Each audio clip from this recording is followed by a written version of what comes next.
Hi, welcome to Livingston Lifestyle. So today's video is about taking away the paci. I know, dun dun dun. But it needs to happen.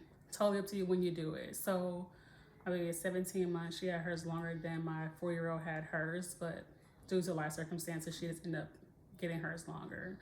But I had, for back reference, I had cut her down to just having it at nap time and bedtime, so she wasn't having it during the daytime.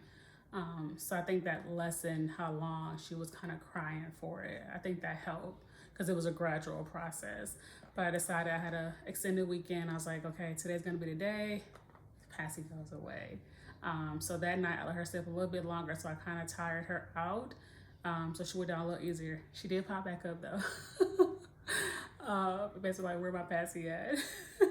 And that started the transition. She did cry for a good amount of time and ended up crying herself to sleep, which sucked, but it was necessary. It had to happen. It needed to happen, and that's a part of the transition. So she had one. This was always kept in her diaper bag in case one dropped. We always had an extra one on hand. So she had one. Oops. Oh well. I don't like these cups. I got them from Target. They're trash. 2, 3, 4.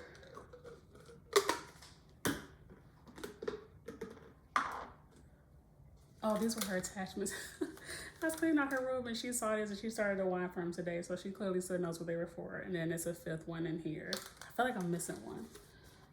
But yeah, so we took it away. She hasn't seen it since. We don't even talk about it. And she's been doing great. But again, like I said, she saw that attachment and she started to cry for it. So she clearly still is like, hey, I remember that good thing. So 3 weeks ago, she's not cold turkey, but I guess cold turkey overnight. She had it no more, and she's done well. The bottle was a different story. I wanted to wait. I don't want to take everything at once from her, so I waited until about a week ago, and I was like, okay, time to get out the bottle as well, because again, I didn't want to mess up her teeth. I could tell as well. She just had her first dentist appointment, and he could tell that she favored her right side. She would like hold her paci on the right side of her mouth, and just like have it just chilling there. But yeah, so I didn't want her to have paci mouth. So I gave her like 2 weeks of like no paci, and I was like, okay, now it's time to take away the bottle.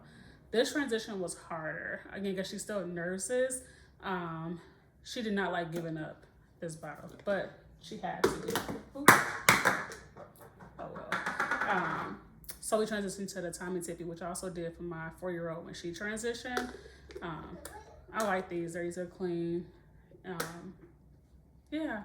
She eventually now, maybe the last 2 or 3 days, she hasn't fought me on taking it. So a lot of milk was lost during this transition, and she was just like, fine, I'm just going to sleep without milk. And it's just like, all right, suit yourself. Like, this is still gonna be here when you wake up for your after nap drink. So yeah, so best of luck to you. You can do it. Just stick it out. It sucks, but I just didn't want her to be the kid like going to school and still having a paci or anything like that. And again, I didn't want it to ruin her teeth. So it had to happen. It was bound to happen. And we got through it, and so can you. So best of luck and be well. Take care.